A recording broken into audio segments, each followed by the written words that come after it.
Igri occupe une place spéciale dans Solo Leveling en tant que tout premier extrait d'ombre de Jinwoo. Bien avant de devenir l'ombre loyale de Jinwoo, Igri a servi le monarque des ombres Ashborn durant sa guerre ancienne contre les souverains.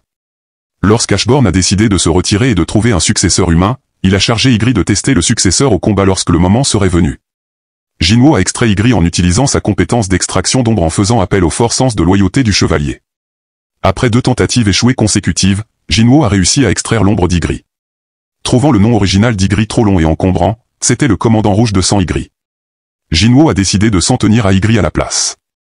Bien qu'il ait commencé comme l'ombre la plus forte de Jinwoo, Igri a finalement été éclipsé par Tusk et plus tard par Beru. Cependant, lorsque Jinwoo est devenu le nouveau monarque des ombres, Igri a débloqué son vrai potentiel en passant de rang d'élite chevalier à grade martial, faisant de lui l'un des soldats les plus puissants de Jinwoo. En tant qu'ombre de grade martial, Igri est une force avec laquelle il faut compter. Même le monarque de la glace Silad a admis qu'Igri était plus dangereux que jamais après avoir retrouvé sa pleine force. Le fils de Jinwoo, Sansuo, tient également Igri en haute estime, le reconnaissant comme un être extraordinaire. Dans l'armée d'Ashborn, Igri était connu comme l'une des 2 ailes, un titre qui reflète son incroyable compétence et statut. En plus des pouvoirs de base innés aux soldats d'ombre tels que la régénération, l'infiltration et la transformation, Igri est aussi un maître épéiste avec des éons d'expérience de combat, faisant de lui le manieur de l'âme le plus compétent dans l'armée de Jinwoo. Il est également un monstre en combat rapproché, et lors de son premier combat avec Jinwoo, il a presque gagné jusqu'à ce que Jinwoo réussisse une attaque surprise chanceuse.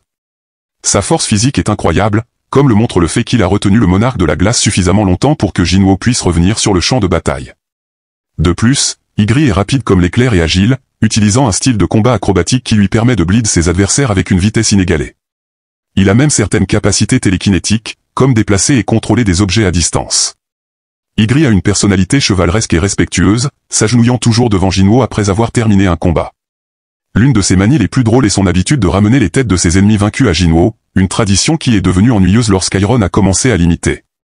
Igri ne tolère pas les frasques d'Iron et semble souvent visiblement agacé lorsqu'Iron va trop loin au combat. Malgré le fait d'être un guerrier aguerri, Igri accorde de l'importance à l'éducation, comme on le voit lorsqu'il a argumenté avec Bélian que Suo devrait se concentrer sur ses études plutôt que sur le combat. Il est aussi attaché à Suo, étant fier du garçon lorsqu'il l'a dépassé et vaincu pendant l'entraînement. Tank. Tank était la prochaine grande ombre que Jinwoo a ajoutée à son équipe.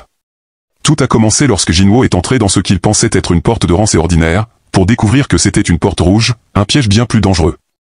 Les portes rouges ne sont pas à prendre à la légère, car elles sont généralement au moins de rang B, et une fois à l'intérieur, vous êtes complètement coupé du monde extérieur. Le seul moyen de sortir est de soit tuer le boss du donjon, soit attendre que la porte s'effondre, ce qui n'est pas idéal. En naviguant à travers la porte rouge, Jinwoo est tombé sur une meute d'ours de glace. Parmi eux se trouvait leur leader, une bête massive et marquée de cicatrices qui irradiaient de puissance. Jinwoo a appelé Igri, qui a rapidement mis fin à l'ours, donnant à Jinwoo la chance de le transformer en ombre. C'est ainsi que Tank est né. En tant qu'ombre de grade chevalier, Tank n'est pas un poids-plume, car il est aussi fort qu'un chasseur de rang A. Il a prouvé sa puissance en déchirant une horde de démons comme s'il n'était rien et en abattant un naga d'un seul coup. En tant qu'ours de glace, Tank se bat comme on pourrait s'y attendre, avec une pure fureur animale, déchirant ses ennemis avec ses dents et ses griffes. Mais ne laissez pas son style bestial vous tromper. Tank a aussi du cerveau. Il l'a prouvé lorsqu'il a fait équipe avec Iron pour abattre l'un des généraux de Kagargan, montrant qu'il est plus qu'une simple force brute. Iron. L'histoire d'Iron est un mélange de trahison, de rédemption et de ses frasques idiotes caractéristiques. À l'origine, il était Kim Chul, un chasseur de rang A du White Tiger Guild. Lors de l'incident de la Porte Rouge, Kim Chul s'est fait le leader et a divisé le groupe en 2. Il a conduit le groupe le plus fort pour abattre le boss du donjon, laissant Jinwoo en charge des chasseurs les plus faibles, qui sont restés en arrière pour des raisons de sécurité. Les choses ont mal tourné rapidement. L'équipe de Kim Chul a été anéantie, tandis que le groupe de Jinwoo a survécu indemne. Furieux et jaloux, Chul a tenté de poignarder Jinwoo dans le dos alors qu'il était en plein combat contre le boss du donjon, Baruka. Il s'est avéré que c'était une grosse erreur car Igri est sorti de l'ombre de Jinwoo et a transpercé Chul avec son épée. Réalisant que Jinwoo avait vu à travers son plan, Chul l'a maudit une dernière fois avant de mourir. Jinwoo avait besoin de plus d'aide pour finir Baruka, n'a pas perdu de temps à extraire l'ombre de Chul et à l'appeler Iron. Maintenant une ombre loyale, Iron a aidé Jinwoo à abattre Baruka, écrasant l'elfe de glace au sol avec sa hache de bataille. En tant qu'ombre de grade chevalier élite, Iron est devenu aussi fort qu'un chasseur de rang et s'il a prouvé sa force en éliminant un géant d'un seul coup à la tête et en traînant sans effort la massive tête de Vulcan d'une main. Iron a également développé une compétence de provocation appelée cri de provocation, forçant les ennemis à l'attaquer de manière imprudente.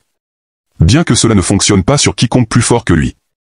Malgré son pouvoir, Iron a gardé sa personnalité débile, et son rôle dans l'histoire est resté assez mineur. Après le deuxième incident de double donjon, il a été promu au grade de chevalier élite. Mais cette fois, en tant qu'ombre, son temps a été écourté lorsque la coupe de réincarnation a réécrit l'histoire, l'effaçant entièrement. Dans la timeline révisée, Kim Chul est né de nouveau sans mémoire de sa vie ou de sa mort précédente. Des décennies plus tard, il a retrouvé son pouvoir et est redevenu chasseur, seulement pour tomber sans le savoir sous le contrôle des Itarim. Cela a finalement forcé le fils de Jinwoo, Suo, à le tuer et à le transformer à nouveau en soldat d'ombre, ramenant Iron à son point de départ. Tusk a commencé comme Kargaljan, un chaman au RC élevé que Jinwoo a affronté lors de l'arc du château démon. Cet arc commence lorsque Jinwoo entreprend une quête pour piller un donjon caché dans le château démon. Dans sa forme originale, Tusk était une bête d'un adversaire, maniant une magie puissante et des compétences chamaniques qui faisaient de lui un véritable défi. Après l'avoir vaincu, Jinwoo a essayé d'extraire une ombre, mais ce n'était pas facile. La forte volonté de Tusk a causé de multiples tentatives échouées avant que Jinwoo ne réussisse enfin et l'ajoute à son armée d'ombre. En tant qu'ombre, Tusk a conservé sa magie et ses capacités chamaniques, faisant de lui l'un des soldats les plus précieux de Jinwoo. Au grade d'élite nocturne, Tusk est au même niveau qu'un chasseur de rang et s'il a montré sa puissance brute en anéantissant des centaines de démons avec un seul sort de feu et en éliminant un géant d'un seul coup. Alors que la plupart des ombres de Jinwoo s'appuient sur le combat physique, Tusk apporte un avantage unique avec son accent sur les attaques magiques dévastatrices. Tusk a un large éventail de sorts catégorisés sous des hymnes, chacun ayant un effet différent.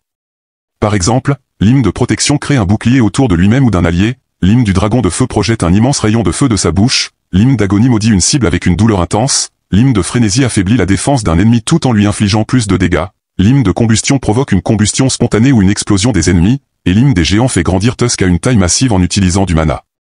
Et ce n'est qu'un aperçu de ses capacités. Tusk peut également léviter des cibles, soit en les immobilisant, soit en les écrasant contre le sol à plusieurs reprises jusqu'à ce qu'elles se brisent. Sa polyvalence au combat, grâce à ses hymnes, en fait un acteur clé dans l'armée de Jinwoo. Finalement, Tusk obtient une promotion au grade martial, l'un des plus hauts rangs de l'armée des ombres. Cette amélioration est la preuve de sa puissance et de son importance, solidifiant sa place en tant qu'une des meilleures ombres de Jinwoo. Kaizel est l'ombre de Kaizelin, un wyvern que le roi démon Baran a utilisé comme monture de bataille. Après un combat épique, Jinwoo a vaincu Baran tout en affrontant Kaizelin. Lorsque la poussière s'est dissipée, Jinwoo a extrait l'ombre du wyvern et l'a nommé Kaizel, puisqu'il ne se souvenait pas du nom original. Le rôle de Kaizel dans l'armée de Jinwoo est assez simple. Ce n'est pas un combattant, juste un moyen de transport fiable. À cause de cela, Jinwoo l'a rarement convoqué à moins qu'il n'ait besoin de voyager par les airs et ne puisse pas utiliser l'échange d'ombres. Bien que Kaizel n'ait pas eu beaucoup de temps d'écran, il était le choix de Jinwoo pour voler à travers le champ de bataille ou atteindre des endroits avec style. Beru est l'ombre du roi fourmi. À l'époque où il était le roi fourmi, sa force était égale, voire supérieure, à celle des chasseurs de rang et s'il a écrasé Goto Ryuji, le chasseur le plus fort du Japon, et a anéanti plusieurs chasseurs si violemment qu'ils l'ont appelé imbattable. Arrogant et toujours avide de combat, Beru pensait être intouchable, jusqu'à ce qu'il rencontre Jinwoo, qui le surpassait complètement en force et en vitesse, le tuant finalement et le transformant en ombre. Beru était unique dès le départ. Jusqu'au chapitre 167, il était la seule ombre capable de parler. Lorsqu'il a d'abord parlé à Jinwoo et demandé un nom, Jinwoo a choisi Beru et l'a envoyé terminer l'anéantissement de la colonie de fourmis. En tant qu'ombre de grade martial et ancien roi fourmi, Beru est devenu l'un des membres les plus puissants de l'armée de Jinwoo. Beru ne se limite pas à la force brute. Il possède d'autres capacités follement polyvalentes. Il peut absorber les compétences et les connaissances de ceux qu'il consomme, voler à des vitesses incroyables grâce à ses ailes, et adapter son style de combat en grandissant pour plus de force ou en se compressant pour plus d'agilité. Il crache également un poison ridiculement mortel avec sa langue tranchante. C'est si toxique que cela tue presque instantanément. Après avoir absorbé les pouvoirs d'autres personnes, il est devenu un sauveur pour Jinwoo, le tirant des griffes de la mort et se réparant même après un combat d'entraînement avec Jinwoo. Il peut également temporairement augmenter les statistiques de quelqu'un, bien que cela ait un coup sur leur santé mentale. En dehors du combat, la loyauté de Beru envers Jinwoo est inébranlable, et il a même un côté plus doux et humoristique. Il est hilarant d'être obsédé par les dramas historiques coréens, ce qui lui a donné une façon de parler dramatique et démodée. Beru est aussi très attaché au fils de Jinwoo, Suo, et a été complètement conquis par l'innocence du garçon et sa fascination pour lui. Il a été dévasté en découvrant que Suo devrait l'oublier pour mener une vie normale. Jima est l'ombre du boss Naga. Jinwoo a rencontré cette énorme bête magique lors d'un raid de guilde à Jin. Au début, les chasseurs étaient complètement dépassés. La créature était incroyablement forte et avait une magie puissante pour l'accompagner. Avec son corps serpentiforme et strident, Jima ressemblait à quelque chose tout droit sorti d'une histoire de monstre marin. L'équipe était largement en difficulté. Mais ensuite, Jinwoo est intervenu. Non seulement il a vaincu la bête, mais il l'a également transformé en l'un de ses soldats d'ombre. Après le combat, Jinwoo a découvert que Jima possédait également la capacité de manipulation de taille, ce qui signifie qu'il pouvait utiliser le mana pour augmenter massivement sa taille. Cela a fait de Jima une ombre de grade chevaleresque, le plaçant au même niveau qu'un chasseur de rang S. Grid était l'ombre de Wang Dongsu, un puissant chasseur de rang S du guild des récupérateurs. Wang en voulait à Jinwoo parce qu'il le soupçonnait d'avoir tué son frère, et cette haine était profonde. Pour se venger de Jinwoo, Wang a kidnappé Jinwoo, le bras droit de Jinwoo, et l'a traîné dans une usine abandonnée. Mais Jinwoo a utilisé ses soldats d'ombre pour retrouver Wang en un rien de temps et s'est téléporté là-bas en utilisant l'échange d'ombre. Juste après que Jinwoo ait abattu Thomas André, il a tué Wang en représailles pour avoir torturé Jinwoo, a extrait son ombre et l'a nommé Grid. De retour en Corée, Jinwoo a même donné à Grid une première leçon sévère en le faisant s'incliner au sol. En tant qu'ombre de grade général, Grid est l'un des poids lourds de l'armée de Jinwoo. Ce type est si fort qu'il s'est échappé de la prison de glace du monarque de la glace juste en fléchissant ses biceps. Plus tard, lorsque les souverains ont utilisé la coupe de réincarnation à la demande de Jinwoo, une nouvelle chronologie a été créée, où les bêtes magiques n'existaient jamais. Dans cette version des événements, Wang n'est jamais devenu chasseur ni tué par Jinwoo. Des décennies plus tard, cependant, Wang a retrouvé ses pouvoirs et est redevenu chasseur. Malheureusement pour lui, il a fini par devenir un serviteur de l'Itarim. Cela a forcé Il Wang à le tuer et a conduit le fils de Jinwoo, Suo, à transformer Wang en soldat d'ombre une fois de plus. Bélian est la seule ombre que Jinwoo n'a pas eu à combattre, et c'est parce qu'il était l'un des derniers cadeaux d'Ashborn pour la guerre des monarques. Autrefois, Bélian servait Ashborn, le monarque des ombres, en tant que l'un des principaux chefs de son armée. Mais lorsqu'Ashborn a choisi Jinwoo comme son successeur, Bélian et le reste de l'armée des ombres ont prêté allégeance à leur nouveau maître sans hésitation. Peu de temps après, Jinwoo a abattu les 3 monarques qui sont venus après lui. L'armée d'ombres originale de Bélian et Ashborn a fait une entrée dramatique dans le monde humain par une immense porte à Séoul. L'association des chasseurs coréens a paniqué, pensant qu'il s'agissait d'une menace mondiale nécessitant tous les chasseurs de rang S. Plus tard, Bélian prouve sa valeur en tant que grand maréchal en battant sans effort Beru lors d'un match d'entraînement tout en consolidant sa réputation en tant que l'ombre la plus forte existante. Il est incroyablement rapide et incroyablement fort. De plus, il a de sérieuses compétences avec une épée, bien qu'Igri soit techniquement meilleur en escrime. Bélian excelle également avec les fouets, comme le montre le fait qu'il a piégé Beru de manière décontractée pendant leur entraînement. Oh, et il peut voler à grande vitesse grâce à ses ailes. Bélian est un guerrier de toute une vie qui pense que les compétences de combat sont tout. Cette croyance l'a conduit à s'opposer à Igri sur la question de savoir si Suo devrait apprendre à se battre au lieu d'aller à l'école. Malgré son attitude dure, Bélian a un faible pour Suo et était super fier lorsque Suo l'a battu dans un combat. En tant que grand maréchal, Bélian prend son rôle au sérieux. Il a même promis à Jinwoo que Sairon revenait un jour dans les rangs et montrait du mépris, il s'occuperait personnellement de la discipline. Kamish était le grand boss de la toute première porte de rang S qui ait jamais été ouverte. À l'époque, il était l'un des serviteurs fidèles d'Antar, le roi des dragons, et le plus fort des monarques. Lors de la première guerre contre les souverains, Kamish a été capturé et avait une pierre d'essence coincée à l'intérieur de lui. Avançons des éons, et lorsque la première porte de rang S s'est ouverte en Amérique, Kamish est sorti en trombe, détruisant la côte ouest entière et anéantissant des centaines de chasseurs de rang S. Sa frénésie n'a pris fin que lorsque les 5 derniers chasseurs survivants se sont unis et l'ont abattu. Après sa mort, le corps de Kamish a été réclamé par le gouvernement américain et préservé exactement comme il était au moment de sa chute. Avançons d'environ 8 ans, et Jinwoo a obtenu la permission de la FBH de voir le cadavre de Kamish. Jinwoo a réussi à le ressusciter en tant qu'ombre, mais ce n'était pas facile. Cela a pris 2 essais puisque Kamish était mort depuis si longtemps. Lorsque Kamish est revenu en tant qu'ombre, il a immédiatement repéré les humains derrière Jinwoo et a essayé de les attaquer avec son souffle. Jinwoo a dû intervenir, lui ordonner de s'arrêter et lui expliquer qu'il n'était plus sous le contrôle des souverains. Kamish s'est rapidement calmé, s'est incliné devant Jinwoo et a révélé qu'il avait autrefois servi Antar. En tant qu'ombre de grade général, Kamish n'était pas à prendre à la légère. Il avait la peur du dragon, un rugissement infusé de mana qui pouvait plonger quiconque plus faible que lui dans un état de pure panique, et le souffle du dragon, qui lui permettait de tirer des boules de feu dévastatrices. Mais malheureusement, parce qu'il était mort depuis si longtemps, son corps a commencé à s'effondrer peu après sa résurrection. Kamish a averti Jinwoo au sujet de 4 humains qu'il connaissait qui avaient été dotés de pouvoir par les souverains et lui a dit de se méfier d'eux.